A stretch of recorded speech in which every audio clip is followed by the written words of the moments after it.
So guys, welcome back. House of Mastery, your host Abad Gomez with Aces Painting, and today's guest, it's Michaela Perez, City Council member and Central Coast Labor Commissioner or Council. Yeah. I actually met Michaela at an event. That was our first time meeting, right? Yeah, that was our first time. At the event that I think Oxnard became we became a designated district for cultural arts. Okay, awesome. Yeah. And then I got the chance to kind of meet you, and we were talking a little bit beforehand, guys, but my curiosity came to actually talk to Michaela was because I wanted to get to know a little bit more about what's going on in the city of Oxnard. Yeah. I was born and raised, and it's very important to me so I could know a little bit more, but I also don't want to be kind of in the beginning or beforehand, I was a little naive about kind of like the policies, political movements, and all these things. So now I just really want to get to know the people that are making a movement, an impact, and I think you're one of the members that's doing that. And overall, just being able to sit down today and get to know you a little bit more. Tell me a little bit about yourself. Like kind of just tell me like born and raised, where you from, a little bit about your background so people could know who you are, how you got involved here. Growing up in Oxnard, we have a pretty large lineage in the city of Oxnard. Multiple generations have grown up there, but really the pillars of my family are my grandparents.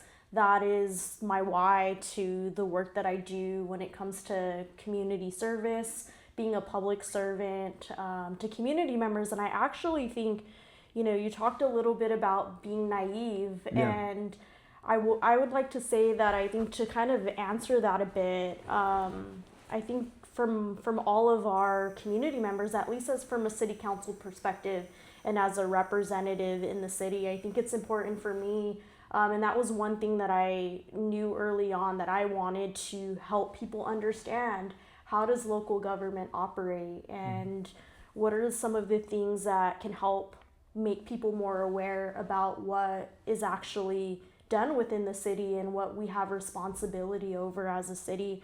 But really, I think just to kind of take a little step back, a lot of my why and my purpose comes from my family. As I mentioned, my grandparents worked in the city of Oxnard, and I think we all share a lot of similar stories where our families are hardworking.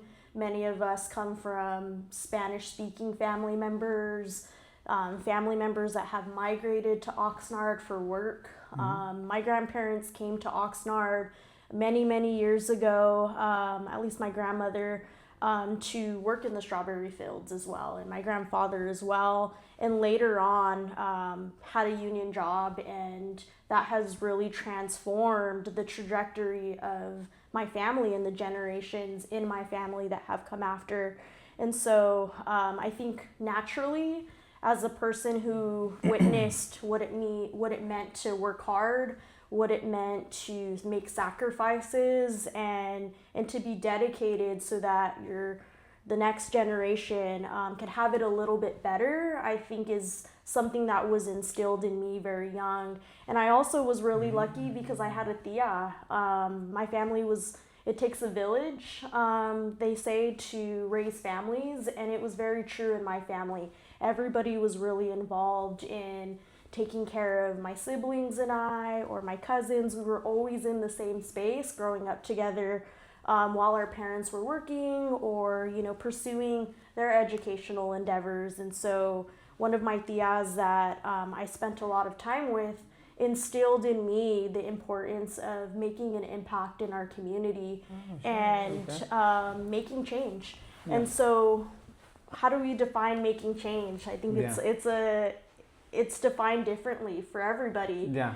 And for me, at a very young age, witnessing, wage issues around wages, issues around worker protections, the mistreatment of workers, no matter, all the values that we have of sacrifice and coming to work on time and being hard workers, despite all of those characteristics, there were still laws and policies in place that kept our families and our communities from being able to have upward mobility. And that's kind of where I ended up in the space of law and policy, because that's really where changes could happen. One thing that stands out, it's like you had a lot of role models to go into what you're doing, right? Yeah, Yeah. So, but it's kind of like growing up, you start seeing like there's a lot of things that you want to do, like your family does. You're like, oh man, they're doing this, they're doing that, and you follow that. Was there any like? And it seems like it wasn't like that for you. Right. It seemed wasn't like you're not opposing your family values. You're not opposing for everything that you want to do. So I want to dig deeper into that. Like you mentioned your tia, you mentioned like you had a lot of influence.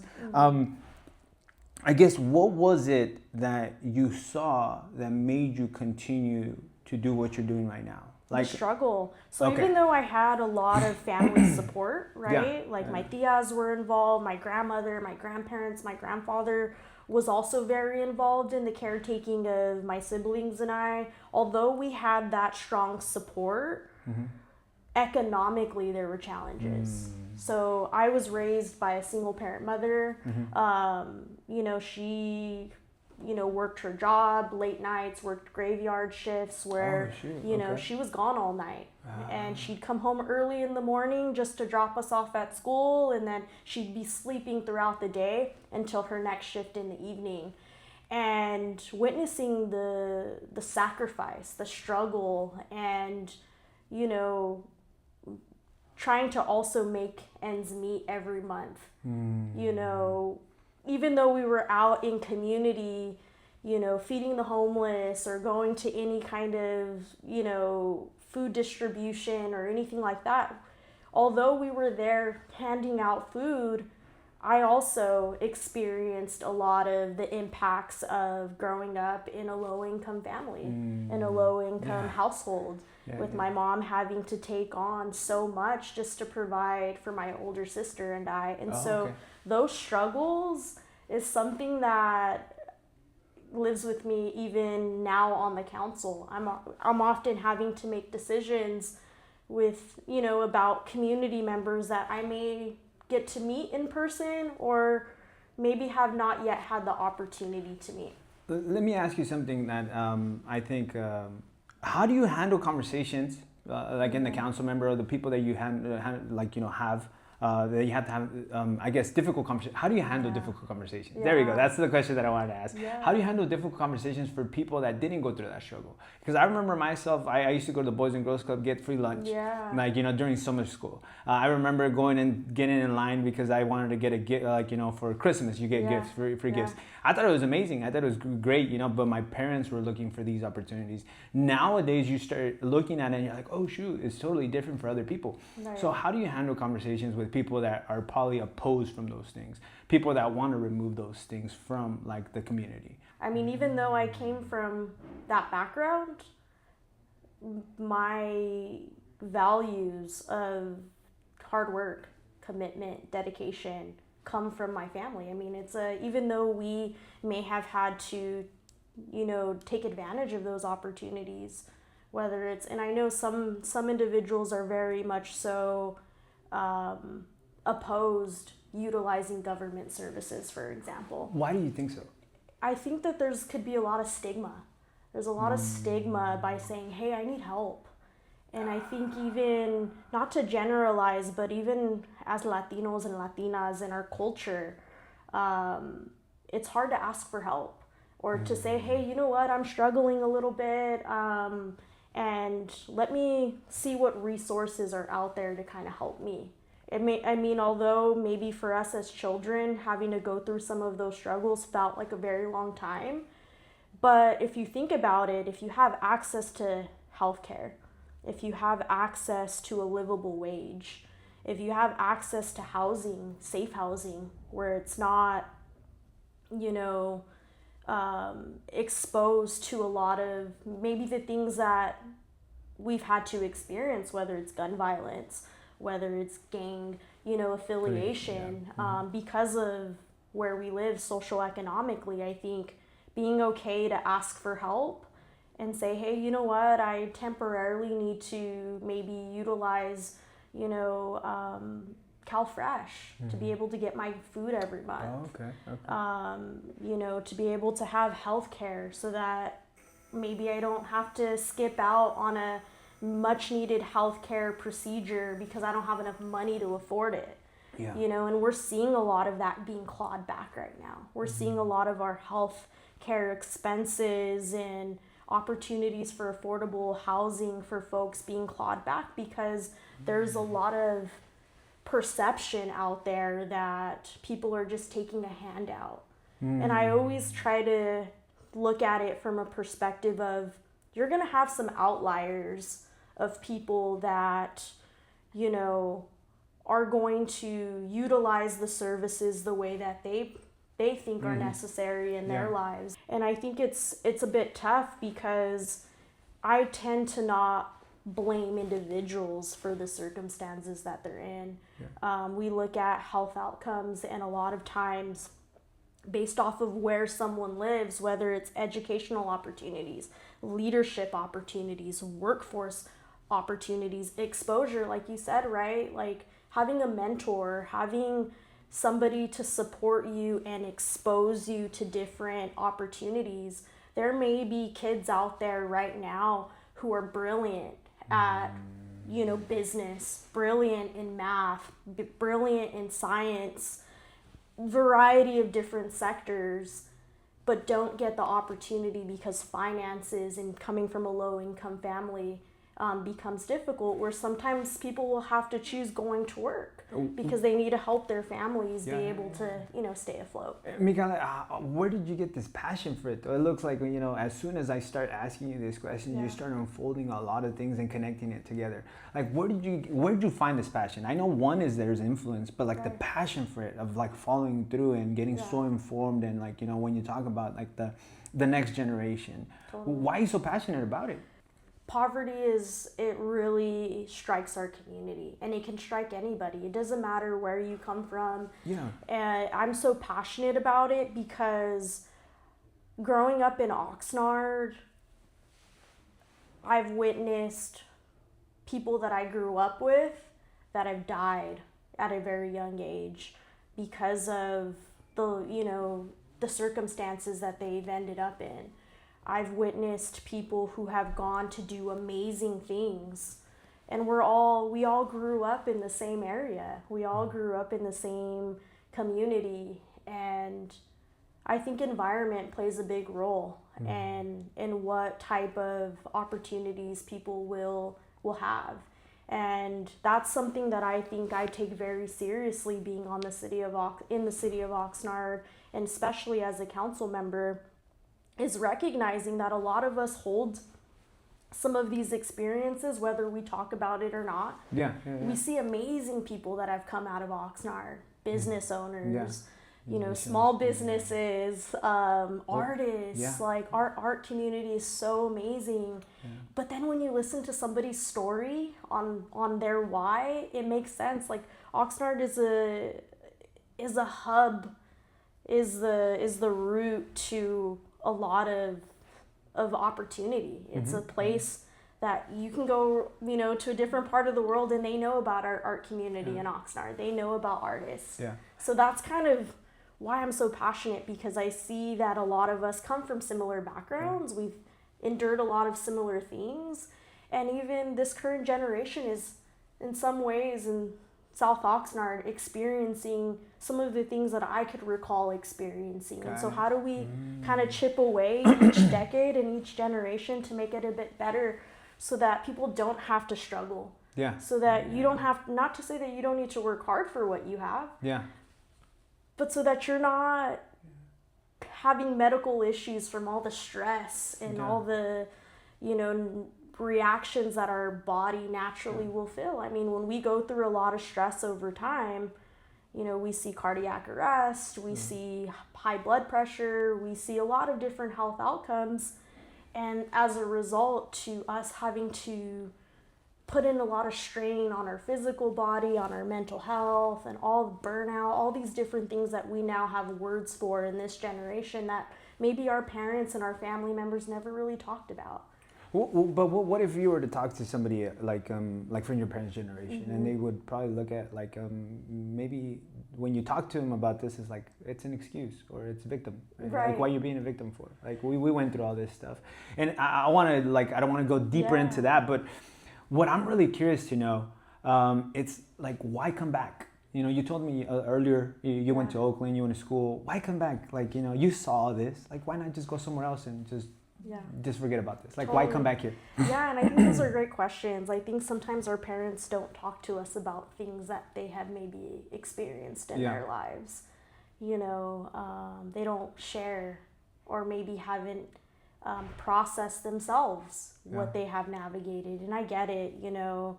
I think our generation here is calling for more of that. And you see sometimes, because it requires a level of vulnerability. Yeah. When you can talk to your children and maybe shed a tear or say, you know what we're going through right now, like I've been there, you know. But I think that humanizes. I know for me, I've had recent conversations with my parents now that I'm an adult that I probably would have never had with them as a child. And now I have a different perspective, because I'm like, my goodness, like the things that you've never talked about or the things that you've had to endure, it's not to say that we're victims. We're not. If anything, it makes us empowered to know that despite where we come, no matter where we come from, despite what we've been through, we can still accomplish the things that we do. And I think that's what makes us such strong people. I mean, we even look at the GDP of Latinos. We invest a lot as taxpayers. We're business owners. And so I get that, reshaping the perspective, how important that is. Because not a lot of our history is told in a positive standpoint. So we're trying to always prove ourselves and assimilate, when in actuality, we've already been what we needed. And history has shown that over time. Look at in Mexico with the pyramids. We see the architecture and the vibrancy that our community, the food, the culture. So go back a little bit. So go back, because every time I ask you, you unfold a lot. I think you're very passionate about our people as well. So let's go back to Michaela. You know, like you had an influence with your family, you had influence with your tia, but who was Michaela in junior high or high school? Who would be like, if I were to see you in high school, junior high, like, would you be this person? No, or how were you? Absolutely not. I was actually probably, and forgive me because I know we're live here, but I was the kid that didn't get good grades. Okay. I was the kid that wasn't the top 10% of my class. I wasn't the overachiever. I wasn't the kid that necessarily behaved. You know, or could sit in one seat all day and listen to all the things that were being taught. I'll be very honest about that. That wasn't my reality. I wasn't this perfect straight A student. If anything, I had a lot going on. I had to grow up very, very fast because of all the things I had witnessed growing up. Because I knew if not who, then... And I want you to stay with me there, because I think for the people watching and the people that I really want to impact is going to be that younger generation that might be watching, or a person that's probably, you know, around our age that went through the same thing. And when they're looking at somebody that like is yourself, that's giving back to the community, so they could really understand your story. And you weren't the example, right? But you know, what impact did you see, or what did you go through after all that stuff? Because let's say you weren't the example in junior high, high school, you were the bad kid, you know, stuff like that. You know, and you went out to college, university. What made you kind of just reframe and come back and really get back and, you know, change yourself? What made you like want to elevate your life and just really start thinking differently? What was it? I didn't know if I was going to go away to college. I knew I was going to get an education, because that's one thing. Even though growing up in my family, you know, in a single parent household, my mom always pushed education. She was like, this is the way, this is your ticket to opportunity. You have no excuse to not get an education. You don't pay bills, you don't pay the rent, like all of the things. She's like, you have no choice. Even if there was accountability. There was accountability in the household, even when I didn't make grades. But I think sports is what saved my life. Sports is what saved my life, because I had a coach. I had to be committed. I had to make grades, at least the minimum grade, average to be able to stay out on the field. But that growing up in a sports environment, and then after graduation trying to figure out what I was going to do next. I didn't know what I wanted to do after high school. And I think that's one thing that I would tell the younger generation. And especially as somebody who spent a little bit of time, a couple of years, working in the high schools in Oxnard, I've always asked young people to start thinking about what they want to do after they graduate high school, whether it's getting a job right away, whether it's going off and getting an education, because I think those were some of the questions that I needed to be asked. I think I probably would have had, a different, trajectory. I had some sense of what I wanted to do, but it wasn't finite. And I think it's also okay to recognize that even if you kind of have a sense of what you want to do, that it's okay that it changes over time. And being open to, what opportunities and doors could open. I think oftentimes our generation right now is focused on, the younger generation's trying to focus on getting into a college, top college that they can get into. Whatever workforce environment, finding a mentor that could expose you, whether it's an internship, whether it's a volunteer opportunity to kind of get your feet wet, I think is one piece of advice that I would give, because it exposes you to make that decision on whether that's really the pathway that you want to go into. And so I went to community college first. I didn't go away to college. I wasn't a UC, grad. I didn't have a lot of money, as I mentioned. I didn't have any money to be able to pay for school. So I was like, okay, what are my options? The best option that I had was going to community college. I had counselors. I participated in programs because I was in a low income family. I qualified to be a part of the EOP program. That, I'm not even kidding, and this is not an ad for them, but the EOP program saved my life. Because what is this program? It's an extended opportunities program. Every community college has it, and then when you transfer to the CSU system, I think UC systems have it as well. I'm pretty sure they do. Go deeper with that though. The EOP, like you said, it saved your life. Why? You get access to a counselor who regularly checks in with you about what classes you need to take. I think sometimes what could be difficult is, even if somebody declares a major, there's particular curriculum classes that you have to take in order to graduate in that degree.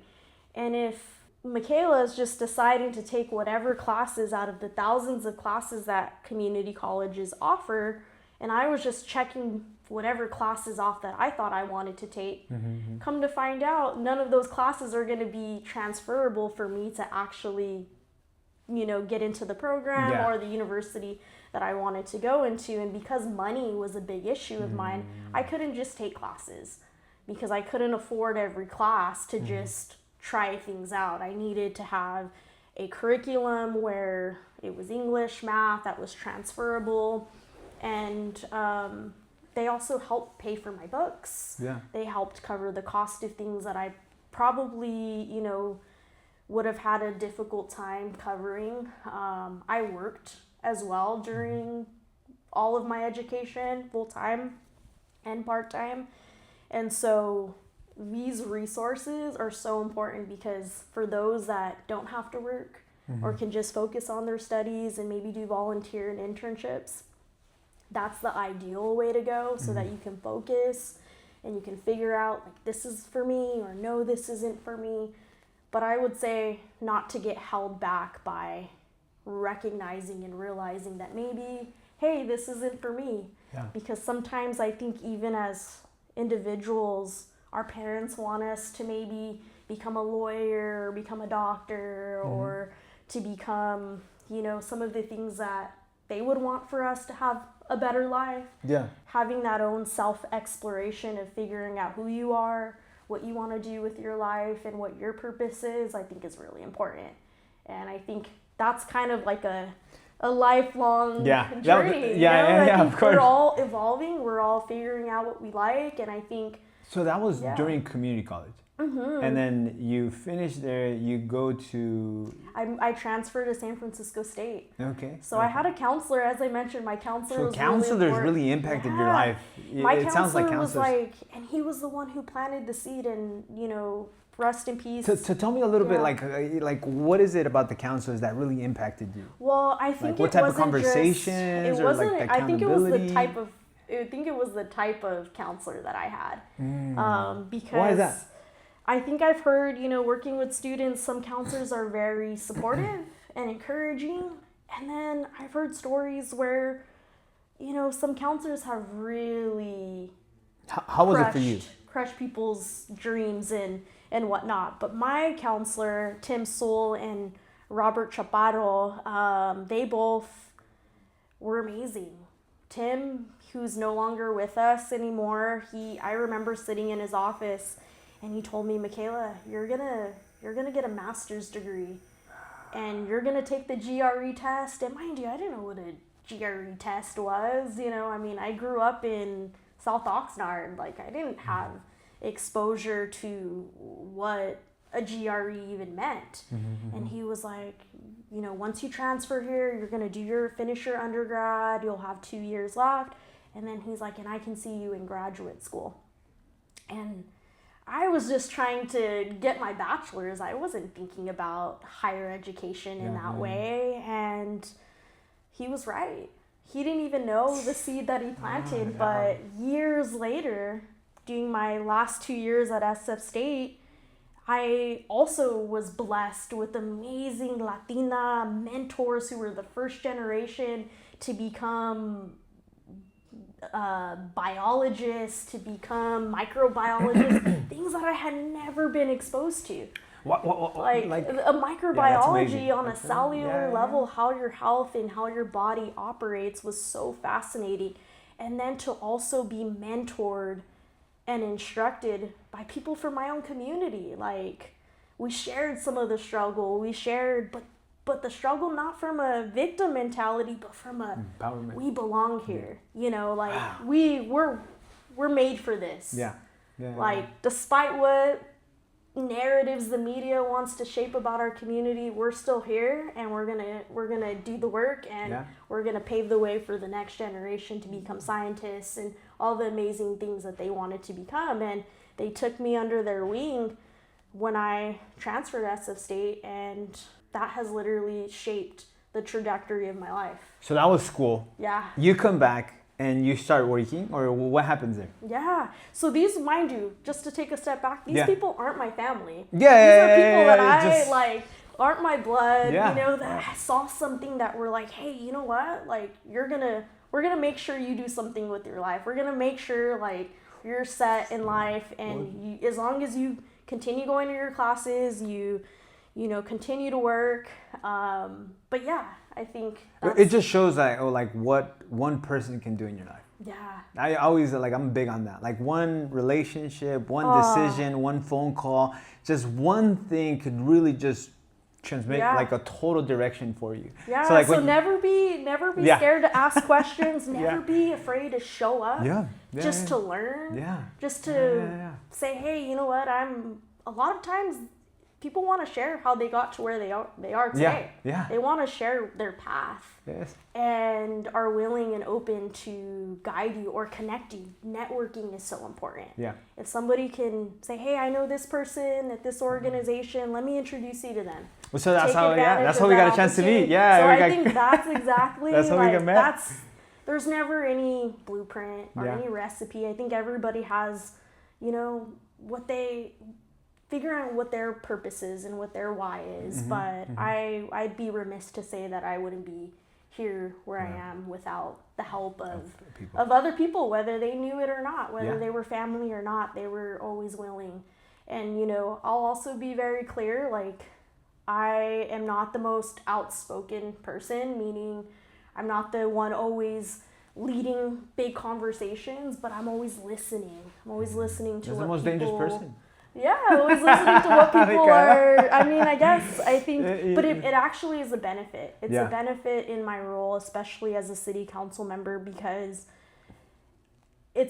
the main thing that I think is important is to make sure that I'm listening.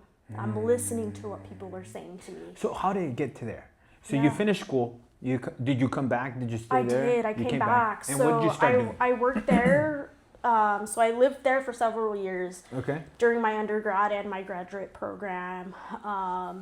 Worked in the senator's office, worked with researchers, volunteered and interned at UCSF Medical Center. So I had a lot of different experiences. COVID hit my last year of graduate school. We were all in person. This was right at the beginning of COVID. So they were like, we have no idea what's going on. Like our department chair was like, we're gonna go entirely remote. And cost of living in San Francisco is really high. Yeah. Mind you, again, coming back to my story of coming from a low income family, you know, so I was like, the best thing that I can do. Mind you, COVID shifted everything that I thought was going to happen in my life, professionally at least. And I moved back during COVID. You were planning on staying. Yeah, I was planning to stay in San terms Francisco. of like finishing off my last year. And who knows, sometimes job opportunities present themselves. I wouldn't have known what would have come after graduate school. So you come back. I come back, I move back home. The first thing I do, I think this is the overachiever in me, is like, how could I get involved? That was the number one question I asked myself. Mind you, we're all remote. Yeah. We all can't be in person. Yeah. And still my mind was like, how could I get involved? How could I make an impact? Even though we were limited on what we could do. So I started reaching out to people that I knew and that I had grown up with. And I said, hey, do you know of any volunteer opportunities? Do you know any organizations that I can get involved with locally? Even though I'm from Oxnard, born and raised, things shift over the years. I mean, people go on and do other things in their careers. Why was that important for you though, Michaela? Because I wanted to start to do the work here. And not that I hadn't done the work here before, but a lot of my work was growing up here, you know, working, you know, jobs during high school and whatnot. But I wanted to really get involved from an organizational standpoint and apply a lot of the things that I had learned from being outside of Oxnard. Mm-hmm. So I think that's an important piece as well, is that it's okay to step out of your comfort zone a little bit. It's okay to go out to other communities to learn on how other communities operate and navigate, to bring those ideas and perspectives back. I don't think I would be who I am today if I would have stayed here my whole life.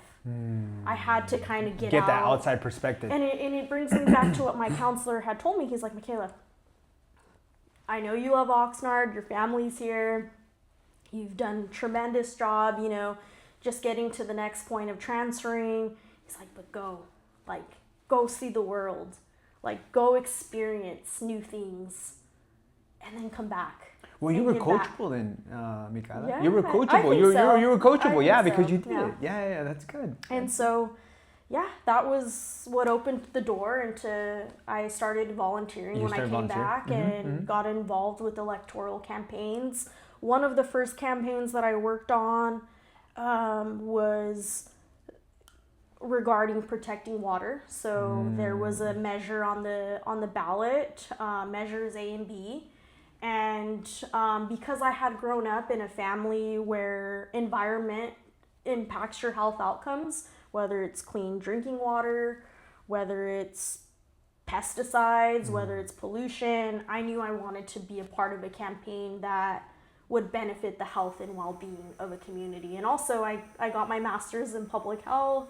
So all the things that I had been doing, I was also working with other Latino researchers who were working with farm workers on the impacts of pesticides on their eyes.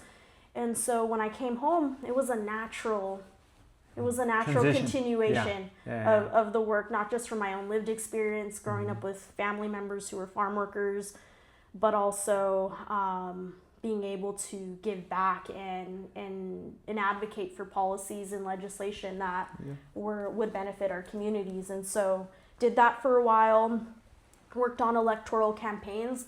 That actually gave me a lot of insight although I had all this other educational and internship professional experience budgets, I ran a $21 million National Institute of Health budget when I lived in San Francisco, to diversify the biomedical workforce, hence why I had a bunch of comunidad around me who were microbiologists and just amazing. But yeah, I was able to come and apply that back home and run for office. And when you were running for office, like what was the curiosity, or what was it that you wanted to run for office? Like what made you kind of go into it deeper? Because it's kind of like you were, well, what I assume, right? When you're running for office is like you're taking a lot of accountability, taking a lot of responsibility for a lot of things. Yeah. And for some people, it would be like, I don't want to do that. I'll be helping, but I don't want to get into that, too much. And also, it's like it could also be like a lot of people are looking at you and you're like, oh, this person doesn't really help. Like we were talking a little earlier. Like, what made you wanting to, take that responsibility and take accountability of just taking charge of something? To be empathetic, even with those individuals. I think you mentioned it earlier. Like, how do you deal with like somebody that maybe difficult conversations? Absolutely. And a big part of being on the city council is having difficult conversations. But difficult conversations for the right reasons. I don't take offense. I don't take offense to community members being frustrated and wanting better for our community. I think as human beings, we should always be striving to be better and to evolve and to look at different models that we know work really well, that are cost effective, that are going to benefit our community. And so that was a big part of, my lived experience in Oxnard, but also my ability to see outside of Oxnard and come back to Oxnard and fill the cup of Oxnard in a way that I think could move the city of Oxnard in a positive direction, not to hold it back, not to break our community down, but to create opportunity for community members in Oxnard to live here, to be able to afford our community, because many of us have multiple generations and now have to work outside of our community for livable jobs. We have to commute far distances, or we end up not living here at all. And so I think one of the realistic perspectives that I have, especially having come to the council, I was elected in 2024, so I'm very new. So 2 years. I'm in my second year. How does that work? So like, how many terms do you guys get? So right now, one term is 4 years. The most that we could be on the council is 2 terms, so that's a total of 8. So once I get through my first 4 years, I'd have to run again for my next term. Are you planning on doing it? Right now, I think I'm trying to focus on meeting the needs of our community. And I think public input is so important. So I often tell folks, even if I've met you, even if we haven't met yet, and I'm your representative in District 6, I'm open to the feedback. I'm open to having the conversations, because to answer your question, what did I expect to kind of anticipate as entering my seat on the council? I knew what I signed up for. I knew that as a part of this role, there was going to be some hard conversations that we need to have. That's awesome. Hard conversations around homelessness, hard conversations around the cost of living. And what's your responsibility in all that stuff? Yeah. Like, homelessness, like maybe like you talked about water, you talked about, like what's your responsibility on that? Like for you as a council member, and kind of break down the council member a little bit more. Like, is it by sections? Is it by like the whole city? How does that work? Totally. Yeah. So and then just to kind of quickly finish my comment, there are generational things in my district that are much more have existed problems-wise longer than I've been on the council, like the Helico Superfund site. I wouldn't know much about it. Right, and the power plant, stuff like that is taken decades long. Okay. And I think that's one thing I've had to grapple with, is that there are things that people have come before me and have fought to try to address these issues, and even now, 30 years later, I'm here and there's a lot of complexities around private property and the federal government having oversight over the Superfund site, for example. And I'm sure we can have an entire podcast on like those issues at hand. But I think in terms of what could be done now, I think continuing to provide support to community members. I know, again, like you mentioned, water, the housing issue, streets. Housing, I think, requires a lot of partnerships. Okay. We need to be able to have partnerships with our county, our state, and our federal government. A lot of our housing subsidies comes from our federal government, and a lot of issues around homelessness, especially outreach, comes from our county's budget. And so we, as a city, have to have partnerships at all levels. And who's in charge of the county's budget?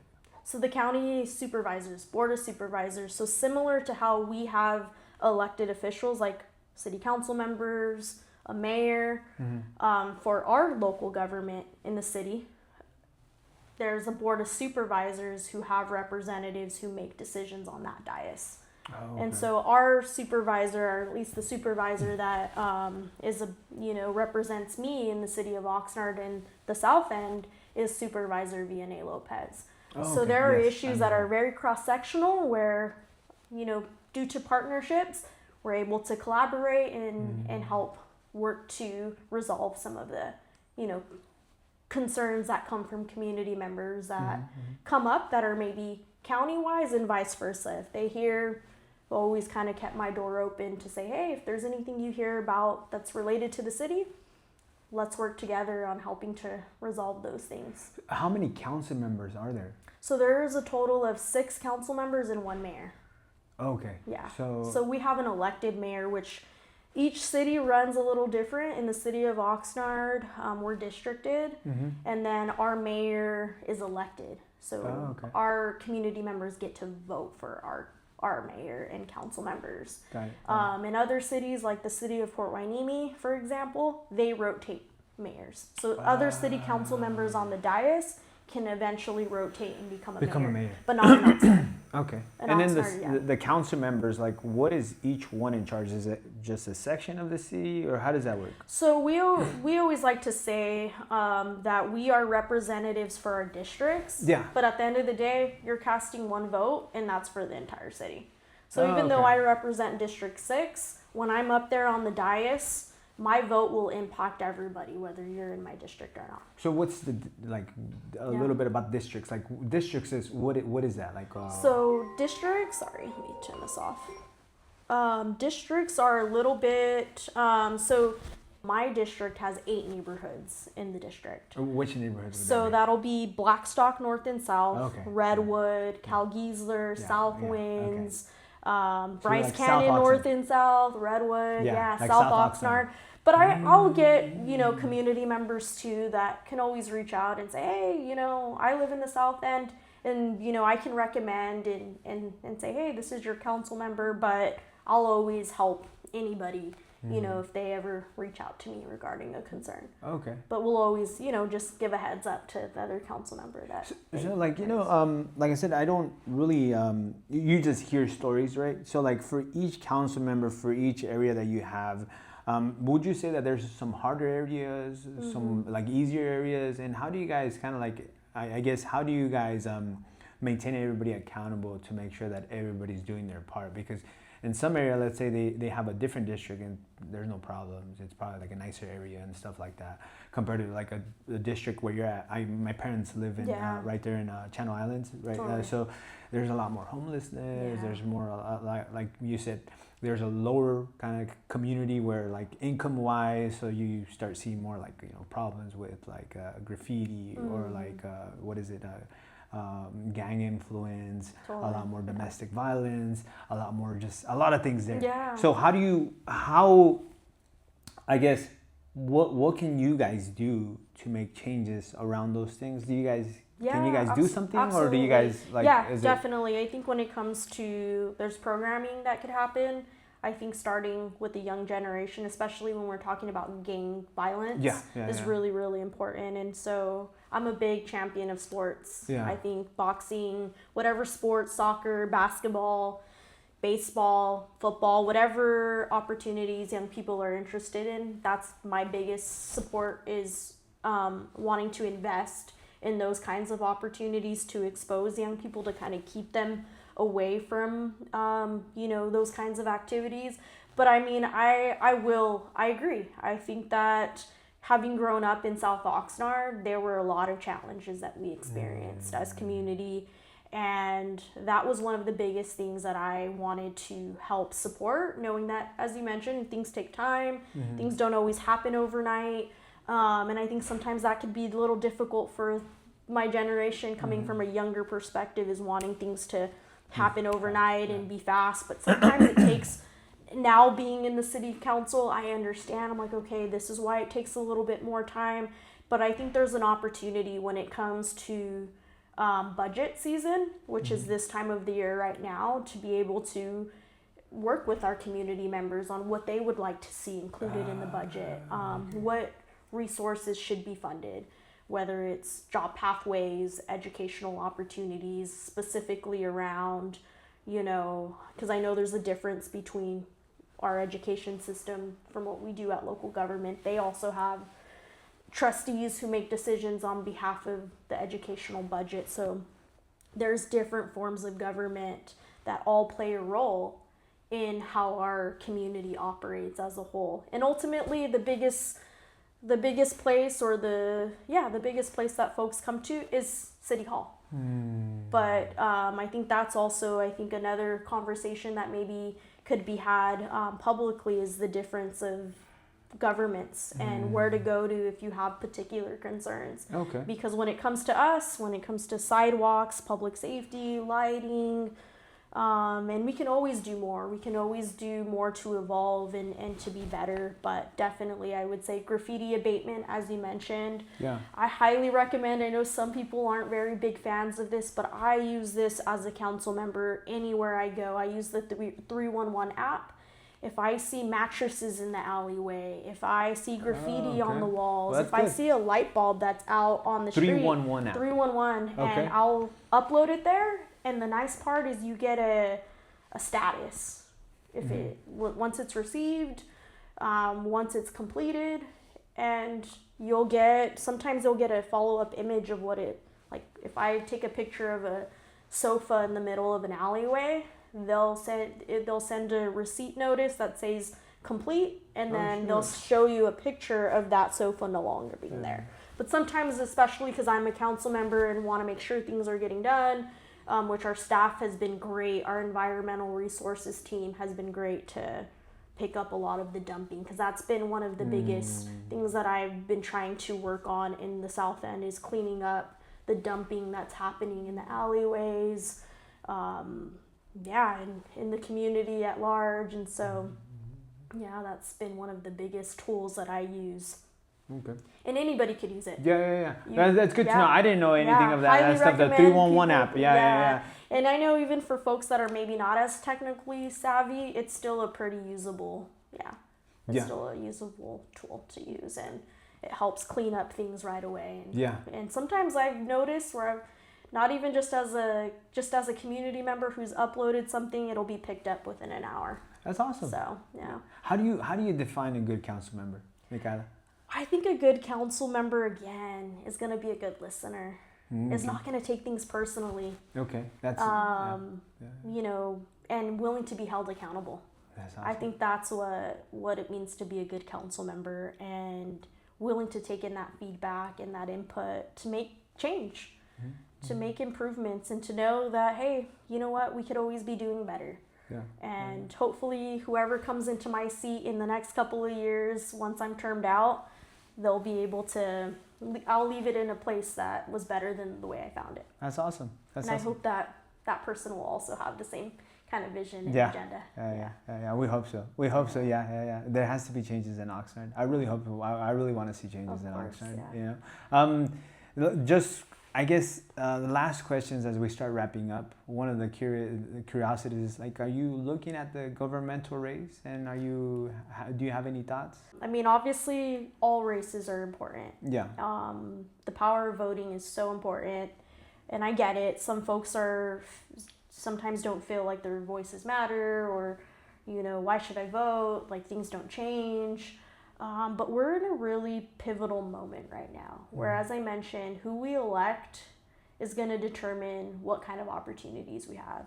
Simple things: medical care, the services that we have for our streets, our roads, infrastructure-wise. A lot of that, our infrastructure projects in Oxnard come from who's in office at the federal level, or congressional folks. So when you say federal level, is that government, or are you talking about federal level like Washington, D.C.? Like Washington, D.C. Okay. Yeah, okay. so we have a congressperson who's our representative in Washington. We have senators who are representatives to us in Sacramento, assembly members that are in Sacramento. And those folks are important to know, because that's where a lot of our funding also comes from. Outside from taxes and whatnot that we pay at the city level, a lot of those opportunities are coming from those levels of government. Yeah. All right. Yeah. Sweet. So definitely I've always kept my eyes on those things, and especially because right now worker protections has become very important for our community. In the Central Coast, we're seeing a lot of issues around wage theft. And so there's a lot of opportunity, and a lot of our state government also has some of those budgets, earmarks, and labor or different codes in our laws. So it's definitely something I keep an eye on. Yeah. What would you say to the people that we talked a little bit earlier, but so the viewers could probably listen, is to the people that say you guys get rich off of getting into office and stuff like that? Yeah, I would say that I'm very transparent. I have a full-time job outside of the city council. I wish the city council seat, and even for future city council members, that it was a full-time paid job, because it creates opportunity for younger people to come into these roles. And we need new ideas. We need perspectives that are happening in this generation. A lot of maybe what our parents went through, our grandparents went through, are just different times to where we are in 2026. I mean, look at how much technology has evolved. Look at all these systems that are evolving into ways that we have to be willing to be flexible and adapt, and having that perspective is important. And so I get a stipend just as a transparent, to the public, like that you don't get rich off of being a city council member. At least in the city of Oxnard, the way our government is ran, we get a stipend every month. We do get benefits like healthcare, but we don't get a full-time salary, and we don't get paid luxurious amounts of money. And I take no money, no gifts. It's a crime to be able to accept gifts. So at all levels, we have to maintain that level of integrity and our commitment to community and trust, right? Like we're elected because people cast their vote because they trust you. And that is something that I take so seriously, is making sure that people know that they can trust me. Because once you lose that trust, it's so hard to get back. And I know that's the part of being in city council, is knowing that people are watching and paying attention. And making sure that I have their trust is something that I never want to lose. Okay. And so, what's next for Michaela?